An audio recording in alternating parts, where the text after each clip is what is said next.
Bueno, damos paso a María Laura Rosa con una ponencia que se titula Liberdade de viaxar soa, Maruja Mayo no Cono Sur. María Laura, bienvenida. Muchas gracias, Asunta. Necesitaría compartir pantalla, así... Así, vamos a ello. Ahí está. Ahí está Teresa. Muchas gracias.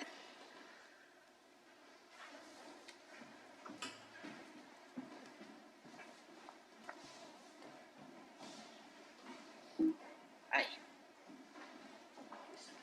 Bueno, antes de comenzar quería agradecer mucho esta invitación a Asunta Rodríguez, al Consello de Cultura Galega y a mi maestra, que por supuesto fue la que me recomendó, así que para mí es un honor, porque también fue Estrella de Diego quien me involucró desde muy temprano, cuando empezamos a cursar en la Complutense en los años 90 con ella.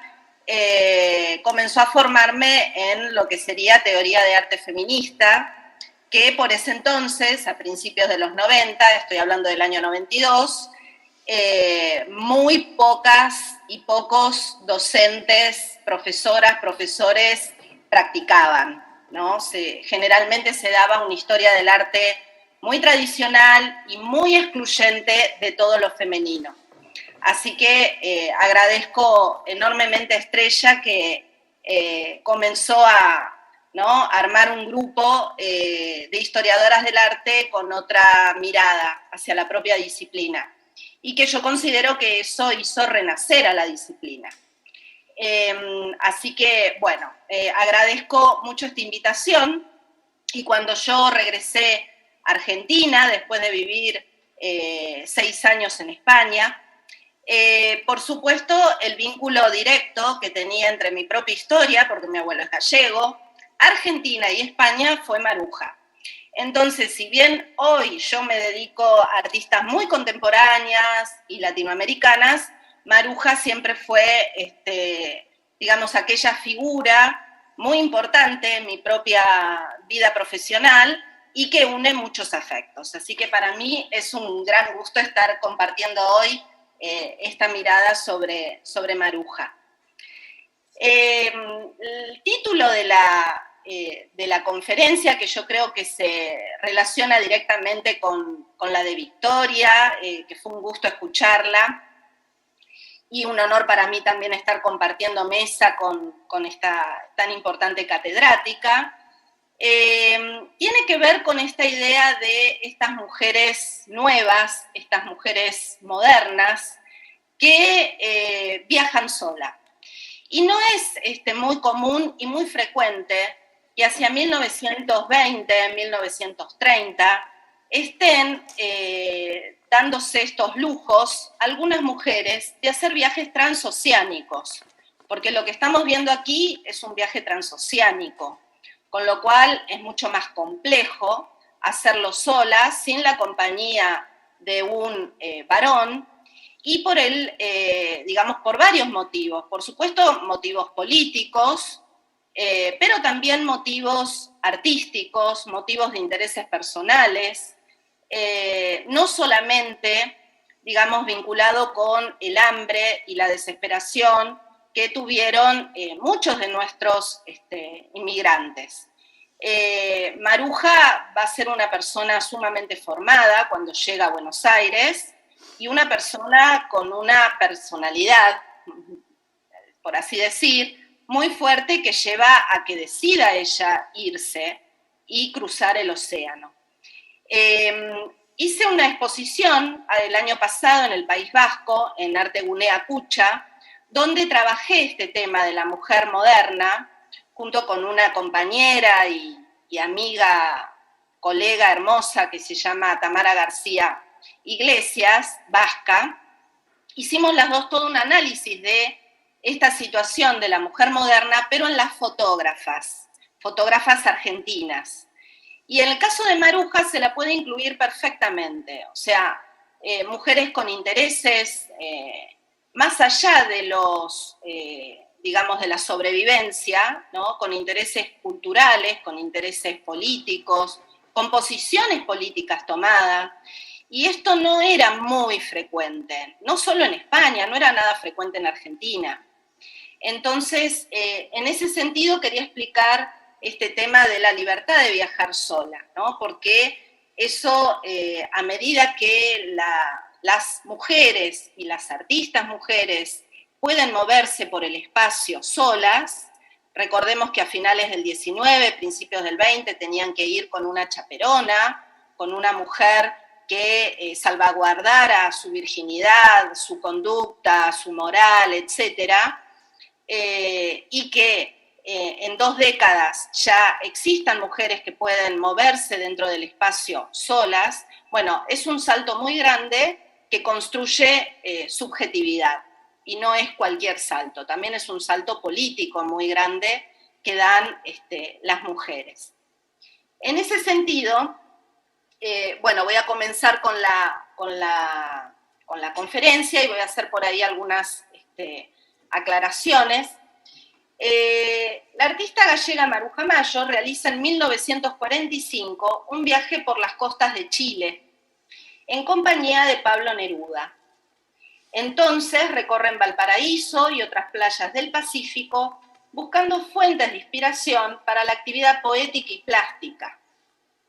Para Maruja es importante tomar contacto directo con la naturaleza marina y así enfrentarse a un ambicioso proyecto que la tiene como protagonista: la realización de 3 grandes murales que decorarán el hall de un nuevo y lujoso edificio, el Cine Los Ángeles de Buenos Aires, que está ubicado en una avenida principal a 500 metros del Obelisco, ¿no? En la avenida Corrientes, junto con la avenida Callao.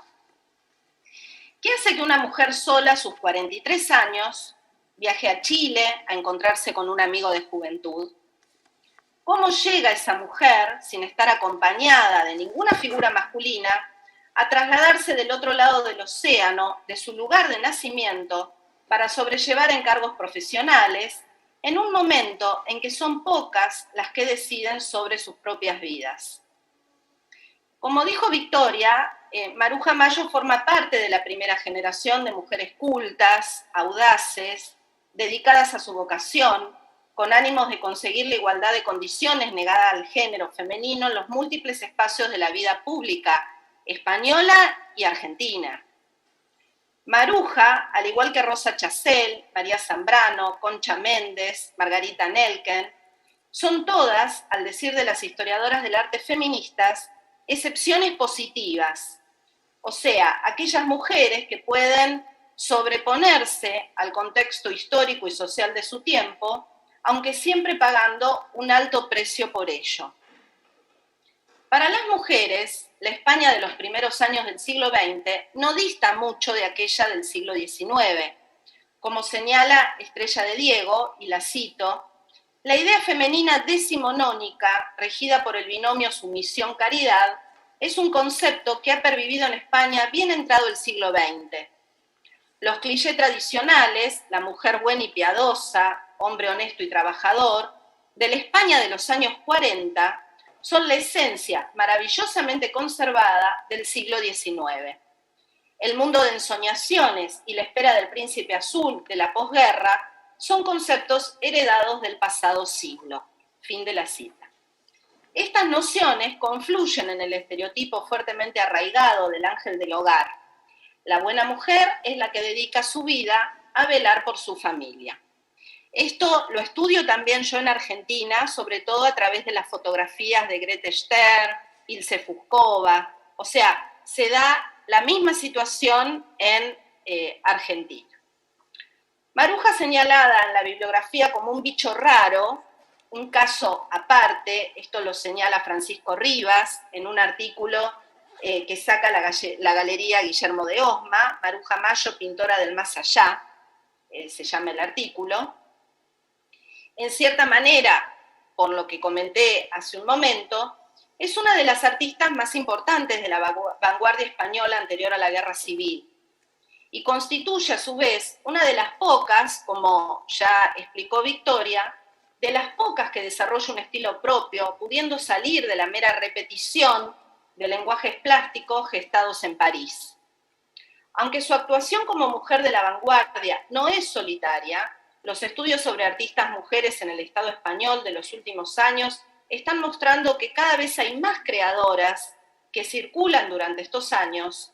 Sí, los círculos que ella frecuenta, que Maruja Mayo frecuenta, y con quienes traba amistad, es el de las poetas, escritoras, incluso más que el de las artistas. Y son quienes enriquecen sus obras y sus juegos de experimentación.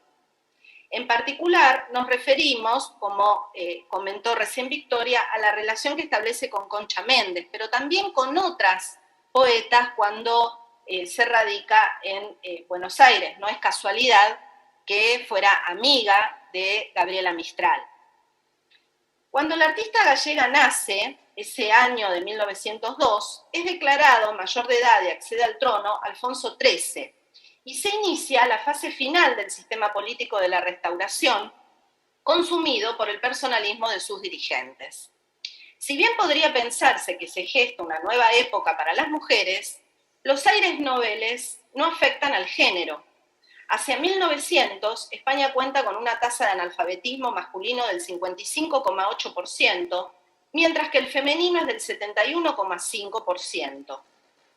Voces como la de Emilia Pardo Bazán y la de Concepción Arenal denuncian estas diferencias. El escritor José Prats se refiere en 1904 a la marginación que se ejerce sobre las mujeres en relación a su estatus social. En la clase proletaria, el hombre halla, lo cito a José Prats, enseguida compañera. En la clase aristocrática, los enlaces se organizan también con cierta facilidad, porque ellos se inducen a tradiciones de familias y mutuas conveniencias. El dolor se siente en las clases intermedias, en las cuales las rentas medianas no dan para que las hijas puedan constituir, por recursos propios, hogares pudientes, por lo cual necesitan esposos con fortuna o profesionales que logren abundantes ingresos. Fin de la cita. Este peso caerá negativamente sobre las señoritas de la clase y la generación de Maruja Mayo a la hora de poder elegir y de poder desempeñar una profesión.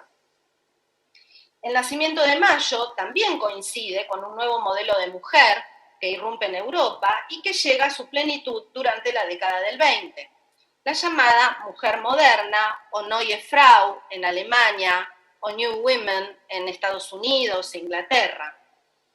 Propio de sociedades urbanas, las modernas se definen por ser mujeres que se incorporan a sectores culturales y de formación profesional. Ya sean de la burguesía o la aristocracia, estas mujeres ostentaban, como señala Pilar Muñoz López, una investigadora española muy refinada, ¿no?, sobre estas cuestiones, y cito, una formación cultural que reflejaba las nuevas oportunidades educativas que se habían generalizado en los países occidentales y mostraba una nueva conciencia política generalmente liberal. Eran también defensoras de los avances tecnológicos, el cine o el deporte, y reflejaban su modernidad en su aspecto físico, haciendo en ocasiones gala de costumbres consideradas escandalosas en la época, como fumar, salir solas o defender el derecho de las mujeres a la enseñanza o a la realización de obras personales de creación, en literatura o en artes plásticas.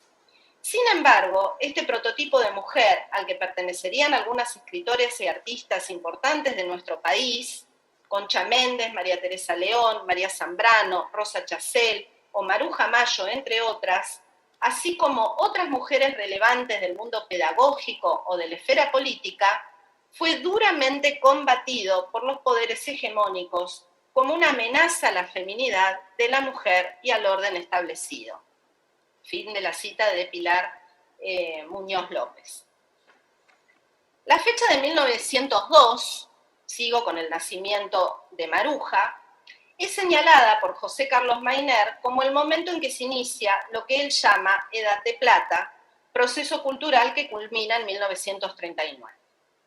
Dicha situación engloba lo desarrollado en el campo artístico por la generación del 98, cuya actividad más significativa se da entre el 98 y 1914, con el inicio de un nuevo grupo de artistas y escritores reunidos bajo el nombre de Generación del 27.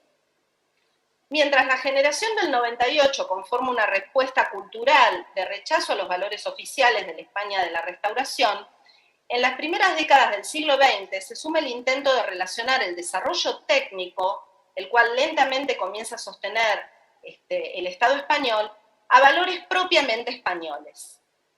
En este sentido, son fundamentales las figuras de Federico García Lorca, Manuel de Falla, Pablo Picasso, Ortega y Gasset, Juan Ramón Jiménez, o sea, artistas, compositores y escritores que se encuentran bajo ese denominador común de la generación del 27 y con los que Mayo establece fuertes vínculos. Estos se diferenciaron de la generación del 98 al buscar la intelectualización de la cultura, intentando influir sobre el nivel general del país, a excepción quizás de la figura de Ortega y Gasset, quien creía en una élite selecta como conductora de las masas.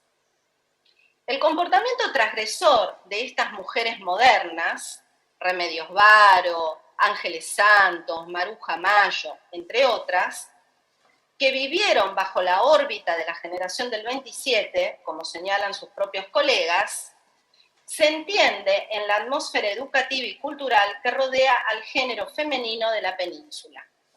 Así señalan Margarita Nelken en La condición social de la mujer, que a las españolas les falta, y cito, una emancipación moral que las liberase de sus convencionalismos. Solo aspiran al matrimonio, pero ante la falta de educación, ni siquiera pueden ser compañeras asociadas al hombre en el trabajo. Fin de la cita. Esta es la situación con la que chocan las modernas, mujeres con iniciativa que luchan contra el estereotipo arraigado de la mujer ángel del hogar o doméstica. Es por ello que cuando la poeta, cineasta y editora Concha Méndez participa de la formación del Liceum Club, primer centro cultural femenino con carácter feminista de Madrid, situado en la calle Infantas y que permanece abierto hasta desde 1926 hasta el estallido de la Guerra Civil, bajo la dirección de María de Maestu, llueven críticas de diferentes sectores, ya sean de amigos como de enemigos. Las llenan de críticas a Concha Méndez. Concha Méndez y Maruja Mayo se conocen a mediados de los años 20 y, como comentó ya Victoria, la familia Mayo se encuentra en Madrid desde el 22, hecho que posibilita al artista que inicie junto a su hermano Cristino estudio de Bellas Artes en la Academia de San Fernando. Y el ambiente intelectual de la época es cercano a los Mayos gracias a su hermano Justo, a quien Maruja estaba muy unida. Entonces, a través de ellos, como ya explicó Victoria, no voy a redundar sobre esto, va a conocer a Federico García Lorca, a Dalí, a Rosa Chacel y a María Zambrano, figura luminosa, filósofa, luminosa si las hay en este momento de España. En ese sentido, quiero explicar una interpretación que podemos hacer a las obras tanto de Méndez como de Mayo en este contexto y de otras artistas y escritoras, poetas españolas. Cuando hablamos de campo artístico en historia del arte, no hablamos solamente de la formación artística, que eso estaría incluido en las prácticas creativas profesionales, sino que también hablamos del sistema del arte. Un sistema del arte que está formado por instituciones artísticas, museos, centros culturales, becas y premios, galerías, mercados del arte, la historia y sus narrativas, la prensa, ¿sí? Todos conforman el sistema del arte. En estos años en que los sistemas del arte se están desarrollando, son incipientes, comienzan a transitar, a haber una crítica, a haber becas y premios, sí las puede haber, en algunos países, en otros no, dependiendo los contextos. El momento de inserción en el poquito, débil, incipiente sistema del arte que se va gestando es muy virulento contra las mujeres, sumamente virulento contra las mujeres. Y esto va a continuar hasta entrado el siglo XX. Por tanto, cuando nosotros decimos, ay, las artistas se formaron al lado de Dalí, Federico García Lorca, Buñuel, etcétera, etcétera, no nos tenemos que olvidar que fueron muy poquitas las que empezaron a circular por esa Academia de San Fernando, Remedios Bárbara, una de ellas, ¿sí? Y ahí, en la conformación de esa, digamos, atmósfera, tenemos que pensar que la educación artística que se da en cualquier academia o escuelas de bellas artes va marcando reglas y convenciones que definen una corriente y un campo artístico y que pueden trazar los límites de la exclusión e inclusión. Siguiendo una de las tantas teorías que hay en relación con la interpretación feminista de esta conformación del campo artístico, Wendy Griswold habla de que existe un mundo, que es un contexto situado en espacio y tiempo, que la conferencia de Victoria ubicó muy claramente la figura de Maruja, un artista que trabaja con objetos culturales, un público que es un público que potencialmente sí experimenta con esos objetos culturales, y el objeto cultural en sí mismo. Ahora bien, cuando uno se forma en una academia donde es la única mujer o dos mujeres de un grupo de 20, 25, 15, 30 varones, no puede conformar grupo. Es muy complejo conformar un grupo, porque en esa formación en que se está dando, se desarrollan muchas complicidades entre compañeras y compañeros, pero si uno es la figura, el bicho raro, el perro verde, la figura excepcional, es muy, muy extraño que se pueda integrar en un grupo, permanecer en ese grupo y abrir campo, o sea, abrir espacio para esa corriente de vanguardia en la que uno quiere insertarse.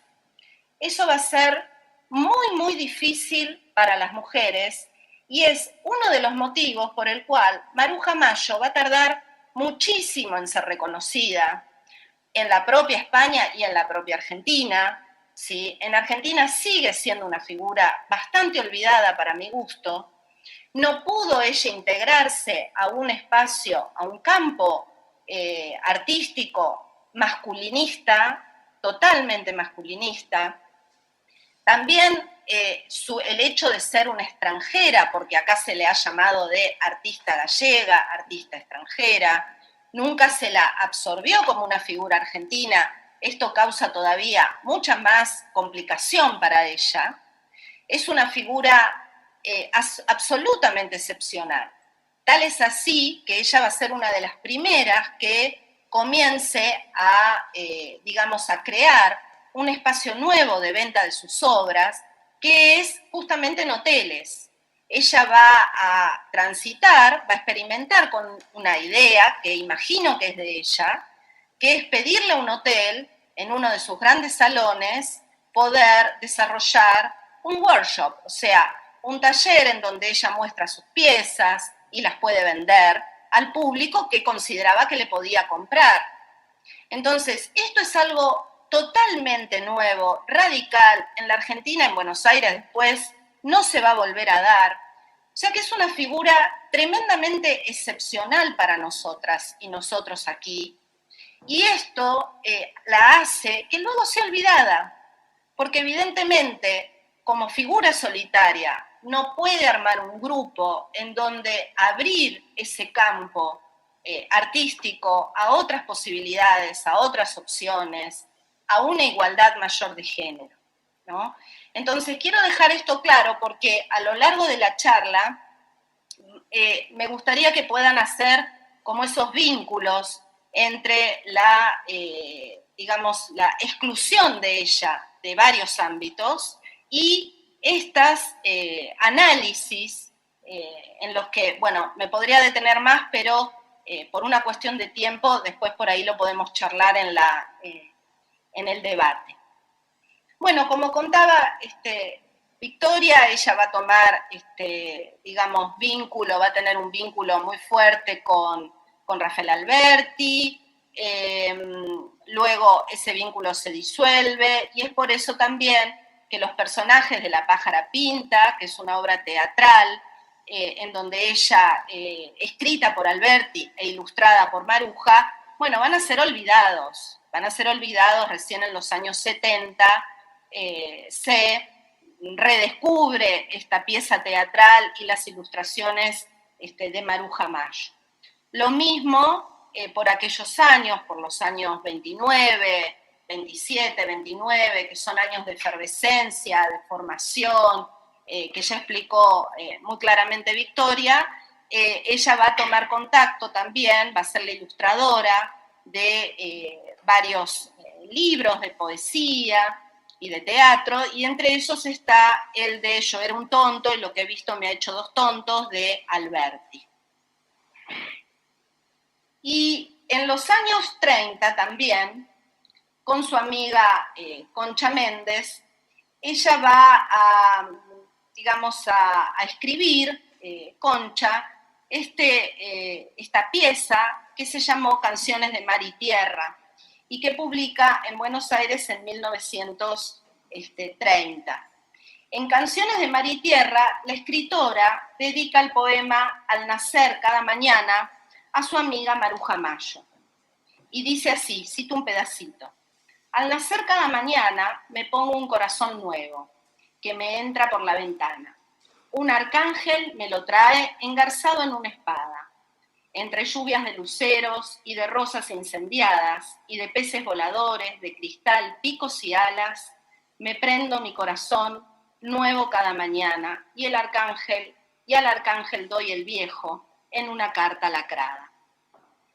Sin embargo, el hecho de no encontrar buena recepción, Concha va a Buenos Aires, ¿sí? Está allí, y no encuentra buena recepción para filmar los acontecimientos que ella quiere ir desarrollando, imagínense si era difícil para una artista visual insertarse en un medio como el artístico, imagínense para una cineasta, que hasta hoy en día es tremendamente complejo, ¿sí?, ser aceptada en ese arte.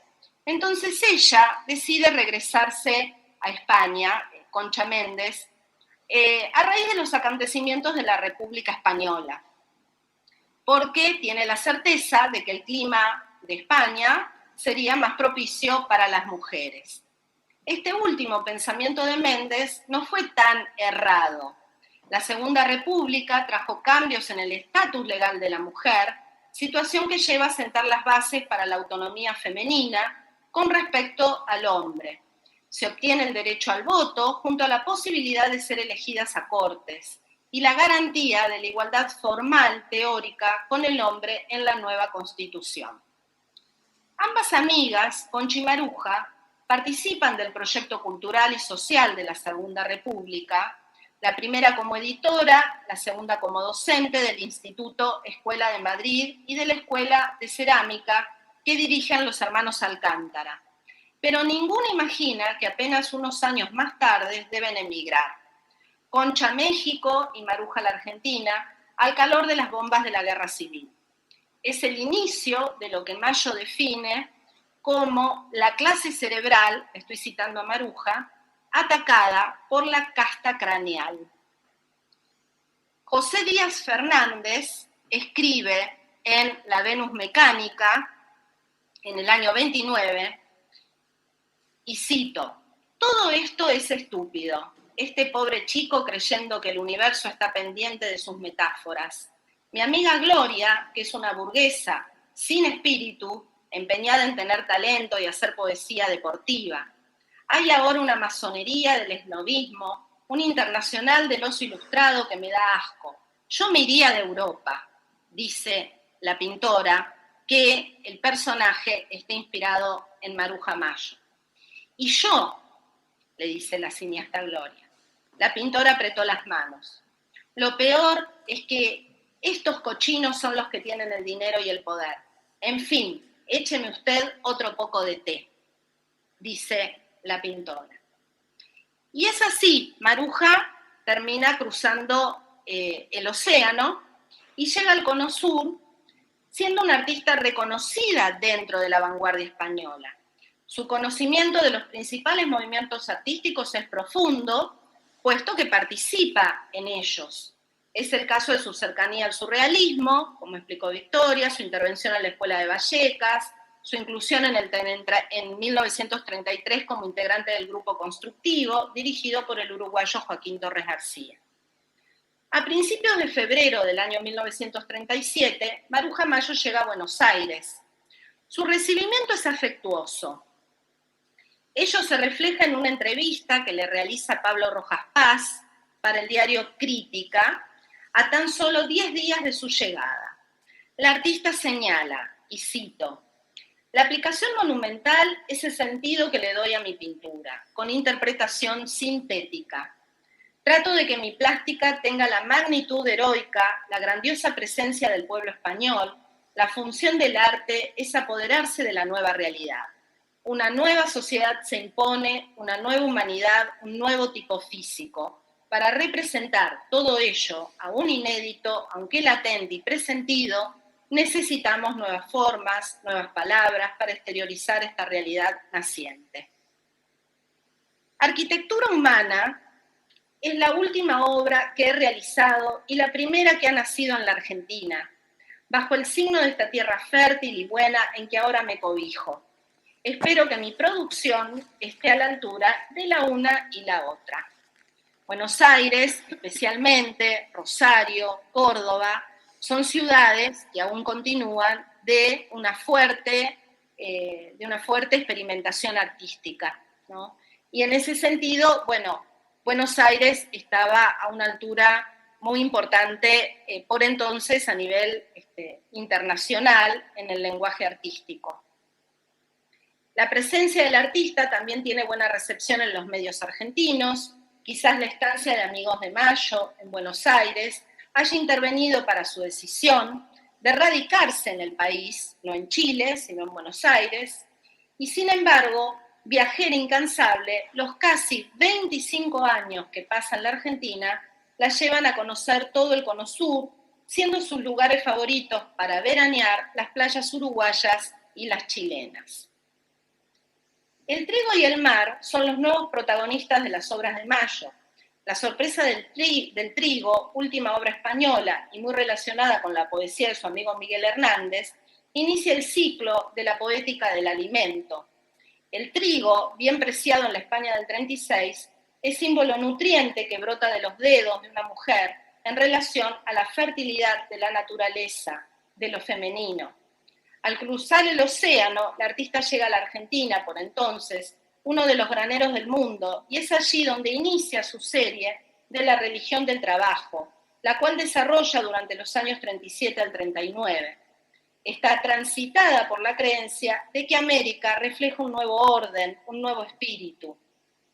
Su naturaleza, la que conocerá muy bien a través de los viajes, le revela una fuente de energía insuperable. El descubrimiento de las culturas precolombinas, su desarrollo de las matemáticas y la geometría, el valor del muro en la arquitectura y en las artes plásticas, abonan nuevos cambios en su lenguaje artístico. La geometría del espacio se puede apreciar en la distribución de las figuras, en los grupos que desarrolla ella en sus trabajos. El cuerpo humano se reduce a geometría, a la esfera, al cubo, al cono, construyen la corporalidad. Las manos son protagonistas de las obras, ellas permiten el trabajo laborioso en la tierra y en el mar. En 1941, la artista viaja a las costas chilenas, y cito, durante mi estancia en Chile, la cito a Maruja, de Santiago me trasladé a conocer la costa del Pacífico. Esta extraordinaria costa de Chile está llena de sorpresas. Ese violento océano Pacífico baña unas playas cuyas arenas son piedras de colores. En estas playas brotan las palmeras, el mar arroja piedras calcinadas por los volcanes, pulidas por las aguas que se mezclan con los enormes geranios y las esféricas hortensias que florecen en sus costas. Esto lo cuenta Maruja Mayo. Para Estrella de Diego, la artista está expresando seguramente la sorpresa de alguien que, pese a creer conocerlo todo sobre el mar, como a menudo sucede con aquellos que han nacido cerca de la costa, señala Estrella, se da de bruces con un mar que no es mar, sino océano. De hecho, todo el que haya visitado el Pacífico alguna vez suscribiría, palabra por palabra, casi con seguridad, el testimonio de Maruja Mayo. Qué visión tan prodigiosa y tan extraña la que se aparece en esas playas. Esos años inspiran estas piezas como Naturaleza Viva, que en título coincide con una obra, con la última obra que realiza Remedios Varo antes de morir, coincide en título, estas coincidencias luminosas que existen, y La Estrella de Mar del año 42, en donde hay una tensión entre lo geométrico y lo orgánico, ¿no? Entre aquella organicidad de la naturaleza y la geometría que ya viene practicando Maruja Mayo. Y pese a, o quizás porque el mar le era familiar, cae en la seducción del océano. Es por entonces cuando inicia la serie Naturalezas Vivas, colores brillantes, saturados, que contrastan con la paleta austera anteriormente empleada por la artista. Naturaleza Viva del 42, que conserva el trazado plástico con el que el artista construye la obra. Todo está ajustado y medido en los trabajos de Mayo. No se apela al inconsciente ni al azar. El arte, para la artista española, es cálculo. Y la cito: el orden es la arquitectura íntima de la naturaleza y del hombre, la matemática viviente del esqueleto. En la naturaleza clarividente y misteriosa, espontánea y construida, desprovista de fantasmas anacrónicos, analizo la estructura de los minerales y vegetales, la diversidad de formas cristalinas y biológicas, sintetizadas en un orden numérico y geométrico, en un orden viviente y universal. El recuerdo del mar perdura.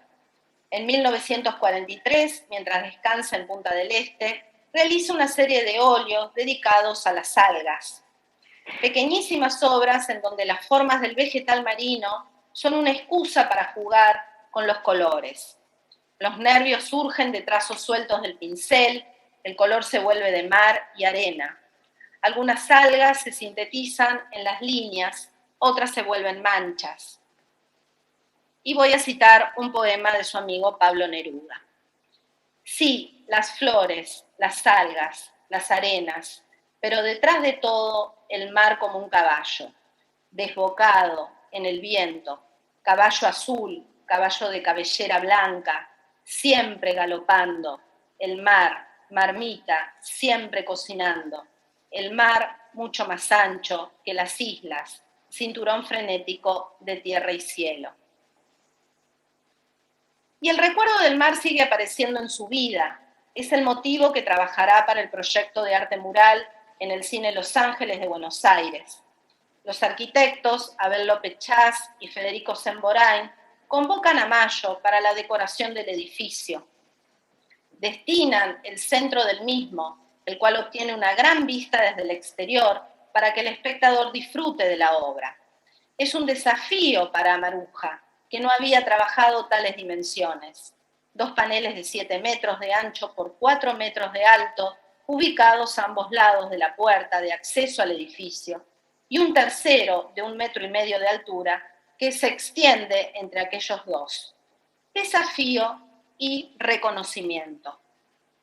Para tal empresa, Maruja regresa a visitar el océano, esta vez de la mano de Pablo Neruda. Ambos visitan las playas chilenas y llegan a la isla de Pascua en 1945. Así escribe a su amiga Concha Méndez el 25 de agosto de ese año. Y cito: este año pasé el verano en la costa del Pacífico, Chile. que es extraordinario, como el viaje aéreo sobre los Andes, sobre todo el Aconcagua.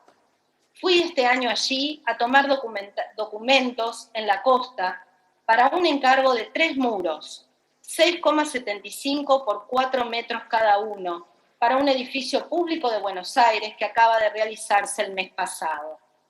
Este edificio es un monumento arquitectónico situado en las 2 más céntricas calles de aquí. Es de vidrio su fachada, así que queda como una exposición permanente e internacional. Fin de la cita. En sus recorridos por las playas recoge caracolas, las que luego inundarán su taller de Buenos Aires, y las algas crecerán sobre su cuerpo. Así lo documentarán las fotos del artista y el poeta, ambos jugando a fundirse con el mar.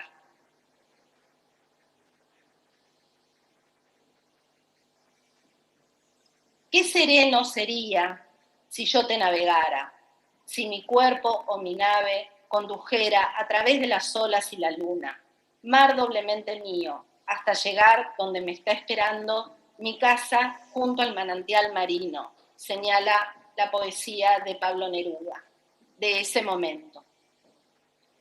Y entre las estrellas y el mar, las algas y las piedras, Maruja va construyendo en su mente lo que será meses más tarde aquel mural para el cine Los Ángeles. Un mundo armónico y marino constituyen los 3 paneles. Caracolas, conchas, medusas, estrellas, se entremezclan entre ondulados bailarines que con aires lejanos de la India, quizás, danzan al ritmo de los astros. Aquí aparece Maruja con los arquitectos, Abel López Chas y Federico Semborain, y ahí está la vidriera que tenía, hoy ya no, el cine Los Ángeles, y desde donde se puede observar las obras de Maruja. Los paneles fueron destruidos en 1980, pero las ilustraciones que nos quedan reflejan una obra estructurada y ordenada que posee un ritmo sinuoso.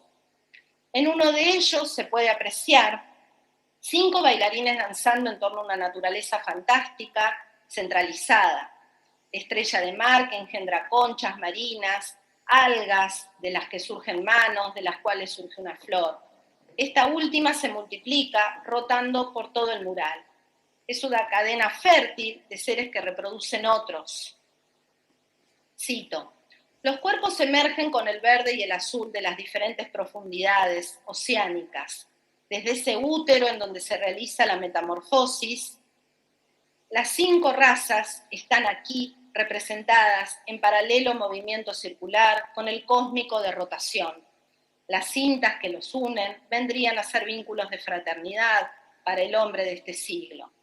Señala la crítica de entonces Melba Luna, dando a conocer que leyó Raza Cósmica, ¿sí? Aquella obra de Vasconcelos que marca a toda la época del muralismo.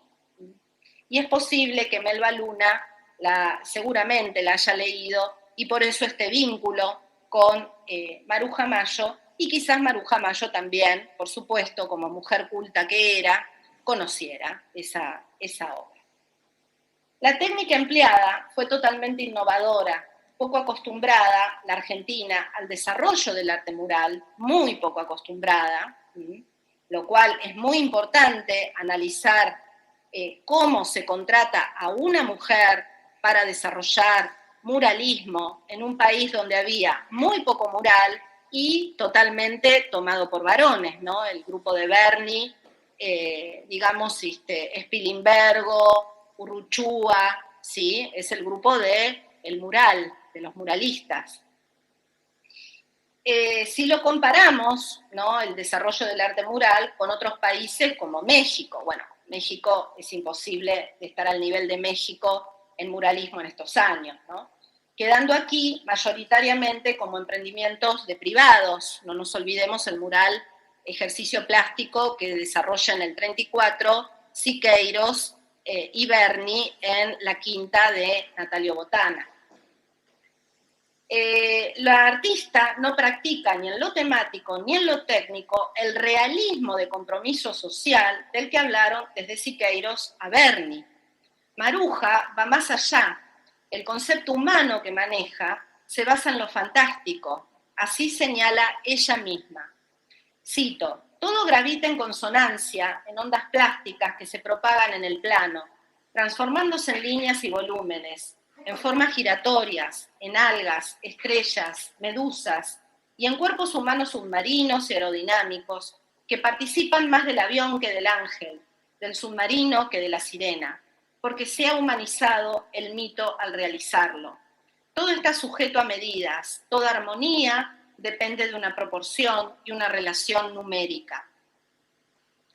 La propuesta arquitectónica plantea el disfrute de la obra como hecho central integrado con el edificio. El espectador debe verse afectado al llegar al cine. Así señalan los arquitectos, dicen ellos, por un efecto directo de alegría sana y una intensa emoción estética. En medio del gris celeste de los muros, las armonías plásticas de Maruja Mayo estallan y crepitan con dinamismo y gracia. Las figuras tienen fuerza y candor, soltura y orden, sana y poderosa juventud, profundidad y alegría a la vez, resultando de los severos trazados matemáticos de que el artista se sirve, clásica del siglo XX, para recrear, entre comillas, elementos naturales. Su forma de decirnos lo que siente nos obliga directamente a sentirlo, y es un canto de esperanza. Más todavía, es un anticipo de la posibilidad de un mundo feliz y sano, liberado de sus miserias por la inteligencia. Esto lo dicen en este artículo de la revista Arquitectura del año 46. Maruja Mayo trabaja con una técnica innovadora en el campo del mural. Los paneles están realizados con decoupage, empleando papel fotográfico, papel celofán, ambos en clara alusión al soporte fílmico, botones, bombillas de colores, conchas, estrellas de mar incrustadas, en fin, elementos integrados en la plástica y temáticamente también aludidos en la obra. Estos personajes que se mueven en un ritmo dinámico, que recuerdan, digamos, de una manera muy audaz a los inicios del cinematógrafo, aquellas imágenes que entran en movimiento al hacer rotar una manivela.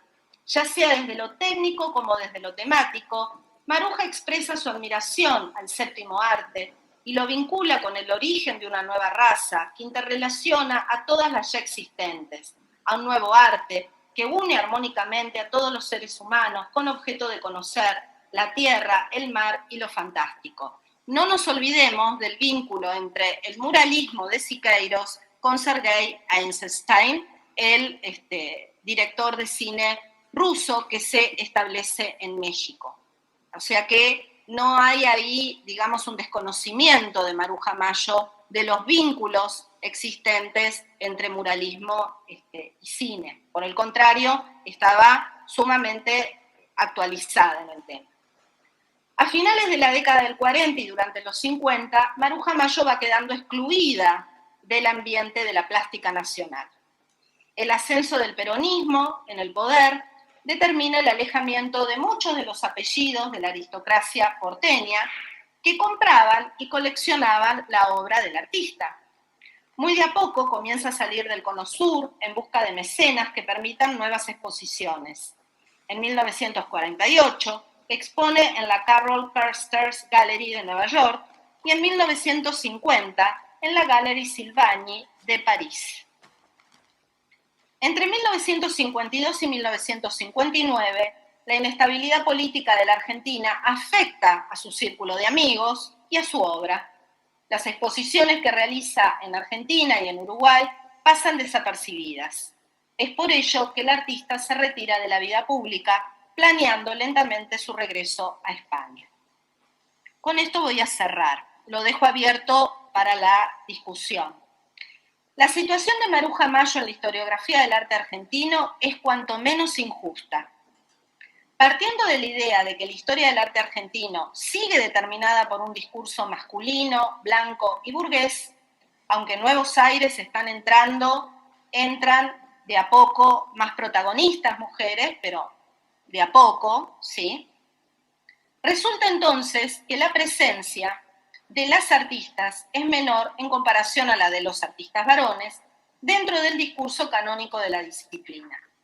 Son aquellas, una vez más, excepciones positivas que se van filtrando entre la pluma de la crítica, las que aparecen de manera tímida. Hoy podemos decir que un poco menos tímida. Sin embargo, o por considerarla extranjera, o por considerarla un ave de paso, si el estar 25 años en un país es estar de paso, pregunta que realmente hay que hacerse, la obra de Maruja no es mencionada en la historia del arte argentino.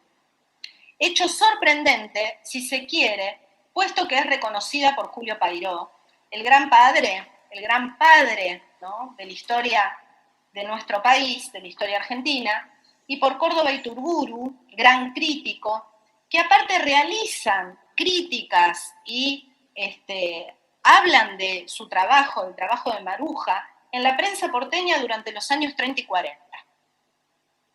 Son los aportes de la colectividad gallega que le incluye en las exposiciones que realiza, junto con la antológica que se lleva a cabo en el Museo Nacional de Bellas Artes de Buenos Aires en 1994, los medios de divulgación de su obra, quizás aún, fíjense que estamos hablando del 94, aún los más importantes que existen en el panorama del arte argentino.